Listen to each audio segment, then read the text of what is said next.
The world breaks everyone, the very good, the very gentle, the very brave. And those it doesn't break, it kills.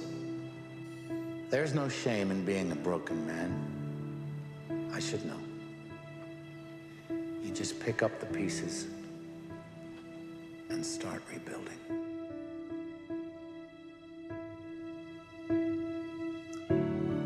Their feelings are stronger than their mind. Our minds are stronger than our feelings. So you think about the success that you had. Your feelings could have said, you don't need to get out of bed anymore. When you fail, your feelings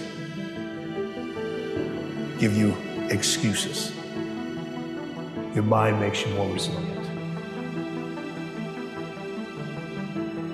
If you could change the way you wake up in the morning, stop saying, I got to go to work, I got to work out. Change one word in that sentence and everything about your life changes. I get to wake up in the morning. When you say I got to, you take all of your opportunities and all of your blessings and you wrap them up in stress by saying I got to. You take all the stress off of it when you say I get to. We're running at 40%, most of us, because we're half in and half out. And it's not surprising, because life is difficult. It's like, well, what if you were 90% in, or 95% in, or all in, because you're all in anyways, right? It's a life and death game. No one gets out of this. Everyone dies. You might as well commit yourself. And you might as well commit yourself to the highest good that you can attain, because why not? It'll imbue your life with meaning. It's hard, the responsibility's there, but all the meaning's in the responsibility, and that'll make your life better. Maybe it make the world better. It's like, that'll justify your damn miserable existence at 3 o'clock in the morning when you're wondering what the hell you're doing here. And that's a good thing, because there's gonna be days when you're aching and tired and sore, and you need a reason to get up, and you think, yeah, well, a little more heaven and a little less hell.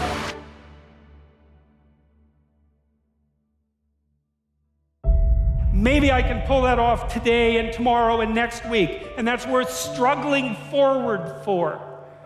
And so that's how it looks to me. I have spent my whole life scared,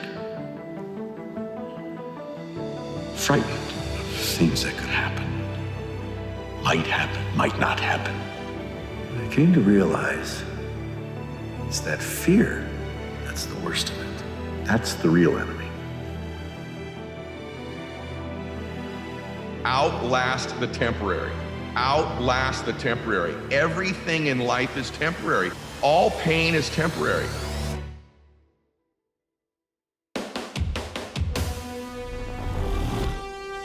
You have an unavoidable mortal burden to bear in life. There's no escape from it, except to directly confront it and to take it on voluntarily. The world doesn't give a damn about your excuses. The point I'm trying to make is life goes on with or without you. I want you to understand that and get that. It is up to you to create a disruption in your life. We have been living in the same freaking patterns over and over again, okay? You have to positively disrupt the pattern that you're currently in.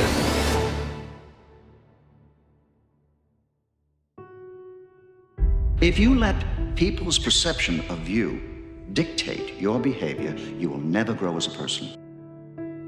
But if you leave yourself open to experience, despite what others think, then you will learn and grow. There's far more to you than you think, because it turns out that you have substantial problems, genuine, deep, but that if you decide that you will take that on as your responsibility, that you can put yourself together psychologically, just the courage, and you can actually solve the problems. Dark as things are, there's more light in you than you know what to do with, and there's more light in you than you can possibly manifest, and the way to find that out is to to challenge yourself against these massive problems and to find out that you're the one that can deal with them.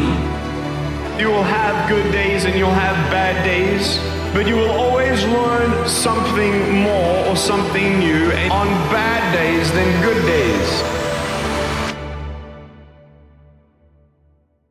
Success requires no apologies. Failure permits no alibis. Success requires no apologies. Failure permits no alibis. Going through adversity, going through trials and tribulations, you can get to the other side of these trials if you don't quit, that you get introduced to your other self. Your other self. And so what if it is that all of the tragedies, trials, tribulations, difficulties in our lives are all set up there so that on the other side of it, there's another version of us. So the other side of it, we get introduced to our other self. Begin. This is where it begins. In the darkness, before the sun and the birds and the world, every day. When the alarm sounds, it's time. Rise. Despite fatigue and soreness, curse the warmth of the bed. Curse the comfort of the pillow. Fight the temptation of weakness. Get up and go. You don't have to force yourself or motivate yourself to think negatively, to be depressed, to beat yourself up over the head. If you want to begin to really enjoy a happy, successful, healthy life, you've got to be willing to go against the tide. You've got to be willing to harness your will and say, in spite of this, I'm in control here. Number one, who are you and what your value is? Number two, what is your purpose here in life? And number three, what is your destiny when you're done here? Change happens when the pain of staying the same becomes greater than the pain of making a change. What you realize is a lot of the things that you feared or hated or were embarrassed about as a child end up being the genesis of the things that you're most proud about as an adult. Be careful what you aim at. What you aim at determines the way the world manifests itself to you. And so if the world is manifesting itself in a very negative way, one thing to ask is, are you aiming at the right thing? So many people are suffering in comfort, meaning they're constantly trying to add things, even though they're suffering in their life.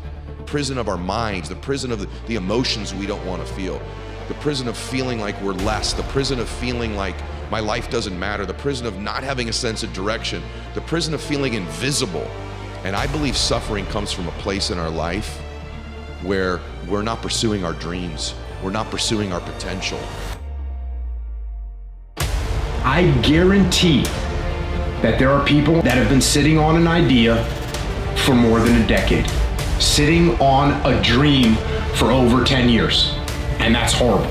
That's where dreams die. That's where ideas die. That's where projects die. So write down the top 3 things you need to do.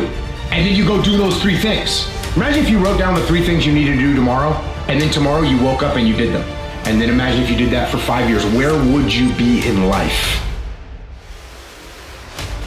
You got to quit negotiating the price. Right now, make the decision that any price is worth it as long as it's legal, ethical, and moral for you to make your family proud of you, for you to make your dream happen. Stop negotiating the price. This negotiation you keep doing in your mind. Is this really where I'm supposed to be? Is this what I'm supposed to be doing? It steals all your energy. It steals your focus. But those of you that get laser focused, become totally immersed in your dream, that know those babies of yours, your parents, guess what? They're worth the sacrifice. You spend the rest of your life worrying about everybody thinks about you. Someday you'll never have to worry about it again, because when you die, nobody will remember you were here.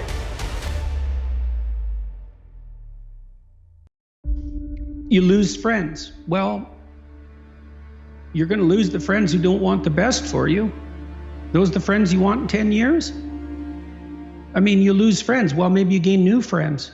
Maybe you gain better friends. Or maybe, miracle of miracles, your friends pick up their mess too and move forward. But you have to contemplate the price you pay for inaction.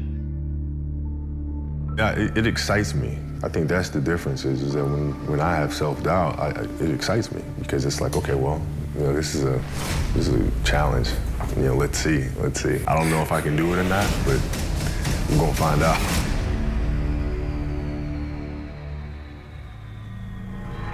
What can happen if we decide, I'm gonna see what happens when I decide that I am qualified? What happens when I decide for myself that I'm gonna do something different?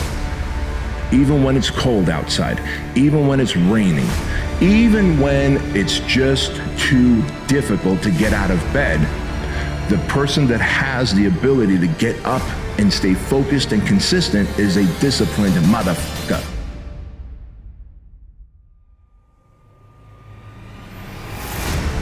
Change isn't for those who need it, it's for those who want it.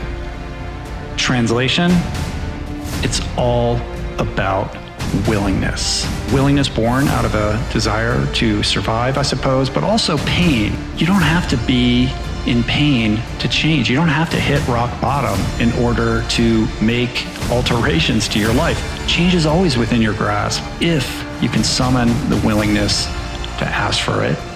Stop worrying about what these people think about you. Live your dream. Worry about the people you love. And by the way, I know some of the very people you're doing it for are the ones not supporting you. They're the ones telling you to quit. Just do it anyway. I want to tell you this. What you focus on is what you will feel. If you change your focus, you will change what you feel, and it will change your life. You're in this job you hate, and it's 10 years from now. How does that look? Think about that. You already know you're in a little hell. You know perfectly well it's going to get worse. Which is more frightening? Action or inaction? My brain can feel a certain way, but it's not going to choose how I behave all the time.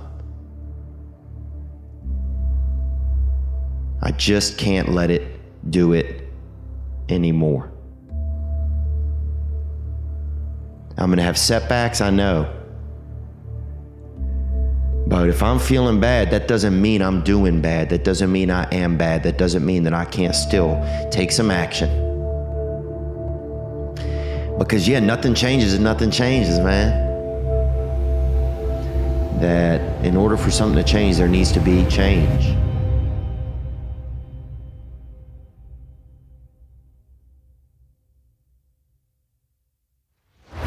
Allow yourself to be more open and more vulnerable, because what is hidden cannot be healed. It is in the light and the sharing and the trust and the vulnerability that together we get better. And we will fight. And in fighting, we will win. And if not the battle, and if not the war, we will win because our spirit, it will never surrender. And that is the ultimate victory, to hold your head high, and even in the face of inescapable defeat, to stand and to fight. That is to win.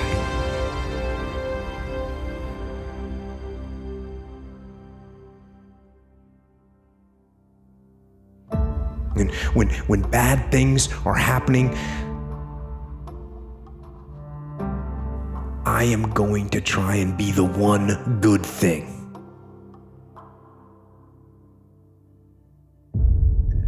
What are your fears costing you?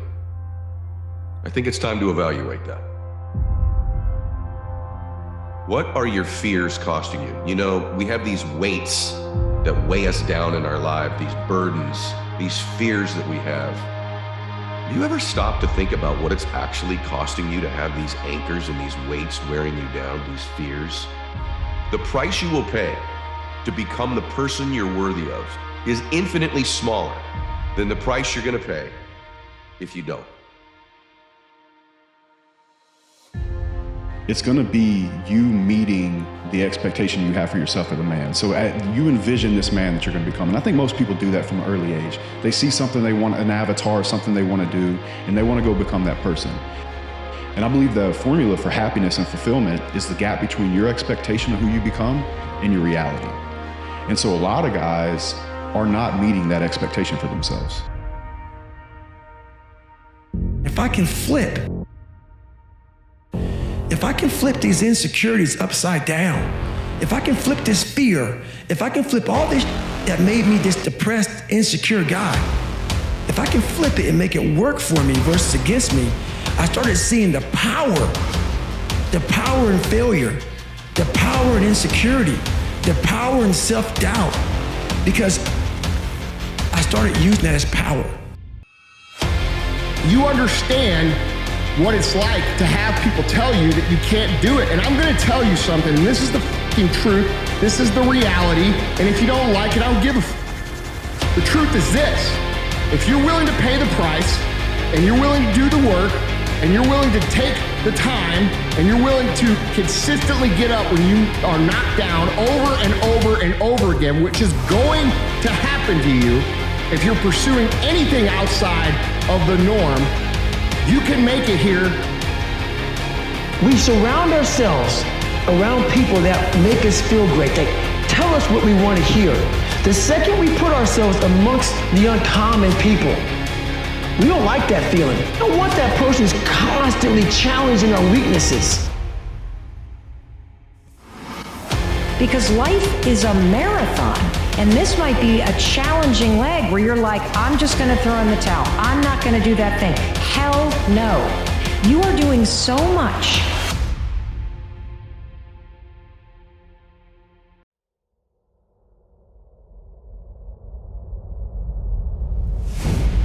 Many of us have genius within us.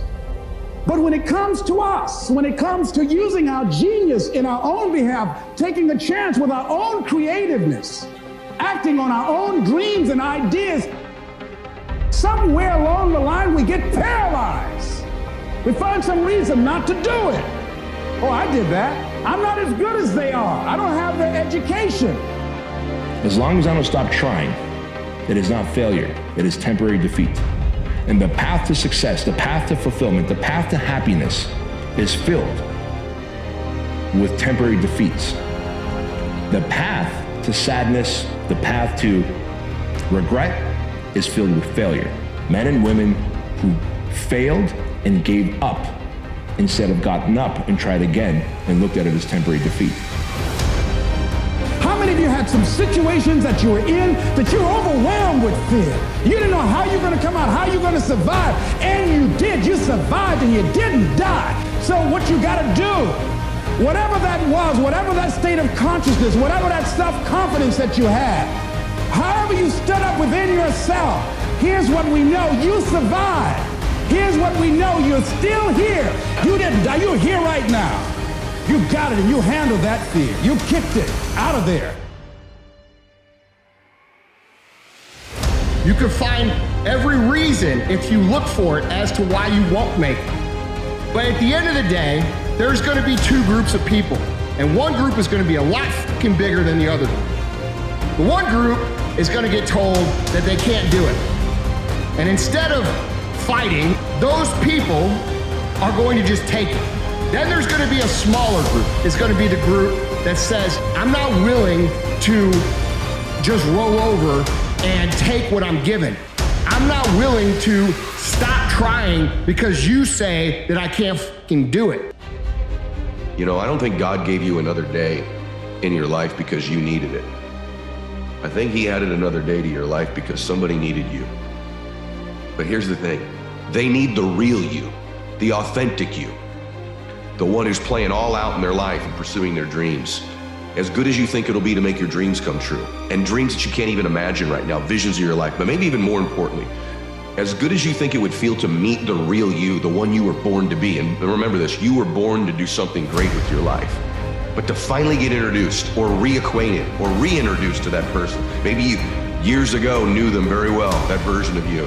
But things have happened, these anchors, these fears, these toxic relationships, whatever they might be, these disappointments in our life.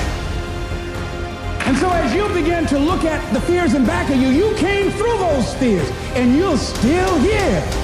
See, that's a testament about how powerful you are.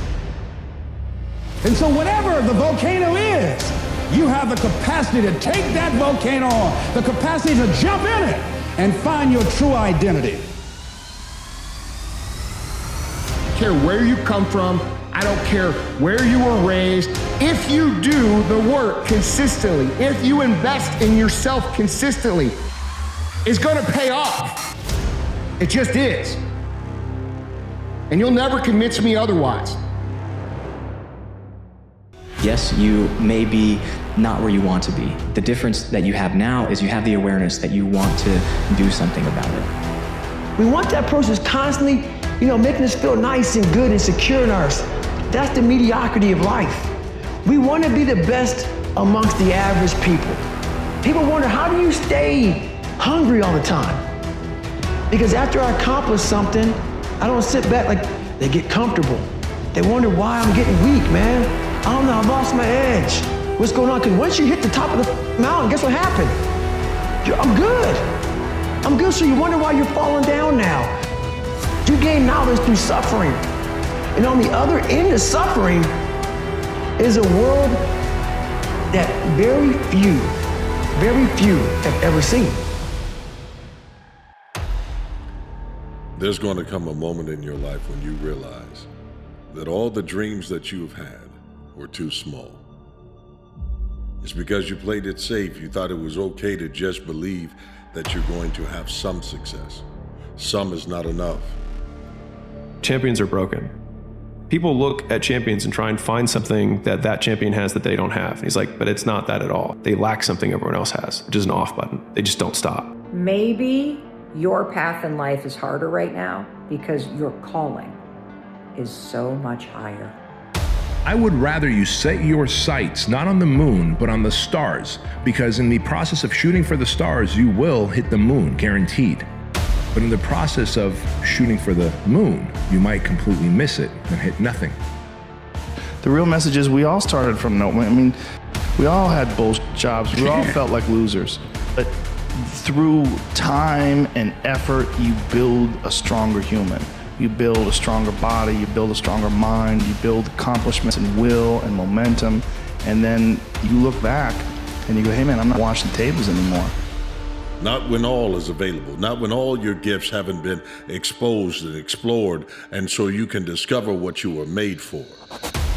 To succeed, you must fail. In failure and in suffering, all the answers are in there. All the answers to all the test questions. The test is your life. I need to visit it. Visit suffering 1 hour a day. Visit your past failures 1 hour a day. The relationship with it is the answers are in there. The world is a lesser place if you do not reveal from within yourself what you have to reveal. And the fact that the world is a lesser place actually turns out not to be trivial. Like if you aren't everything you could be, more people will die, more people will suffer, more evil will be unconstrained, more tyranny will reign, more chaos will remain chaotic and dangerous, all of that.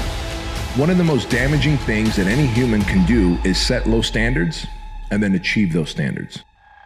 The ultimate in compensation for human beings, to have more control over your own destiny. There's so many people that are in that starting point. I don't know what to do. What should I do? But you're gonna have to figure it out, one foot in front of the other. To find a thing and keep working at it and get better at it. Go deep into the dungeon of my soul and say, okay, what is making you a quitter? What is making you a weak man? What is making you afraid? That's why I kept on quitting and going back to start or not knowing how to get through hard times.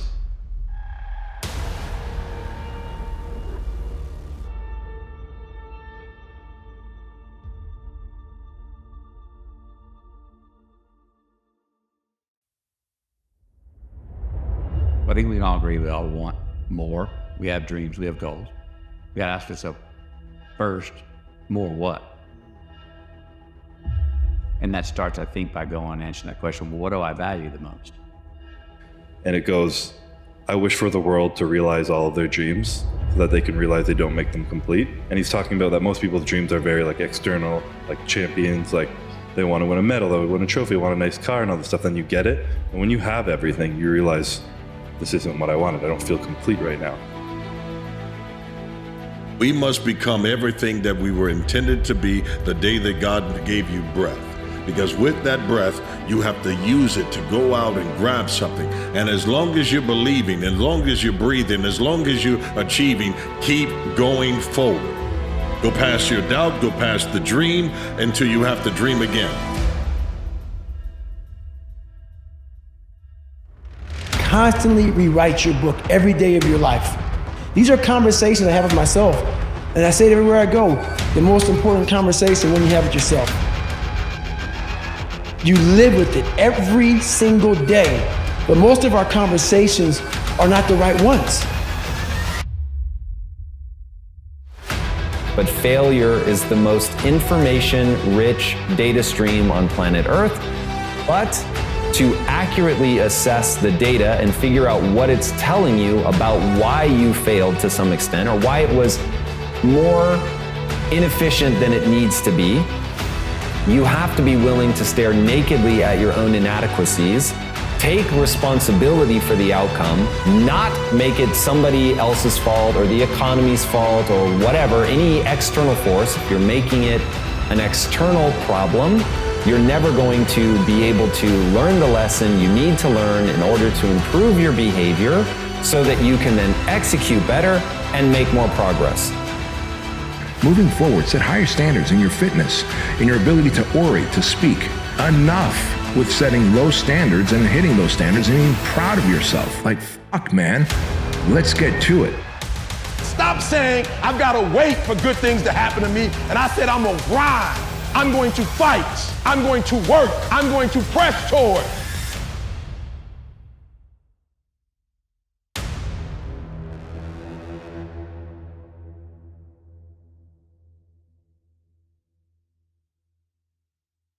That if you want to find peace with yourself, self-understanding, self-knowledge, self-esteem, all of these things are going to be found only through sacrifice, getting uncomfortable, reevaluating what your normal is, and putting yourself in situations that you don't want to fucking do.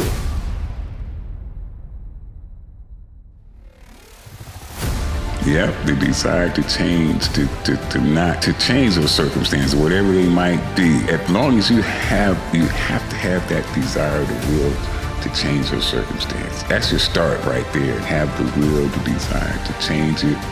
There's your starting point. Sometimes life will happen to you, and you won't have time to say no. You won't have time to think that you can't do it. The only time you will have is to act, to take the leap of faith and believe that everything is going to be all right.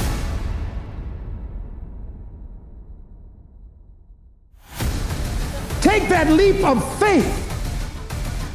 Trust yourself and know within yourself that everything's going to be all right.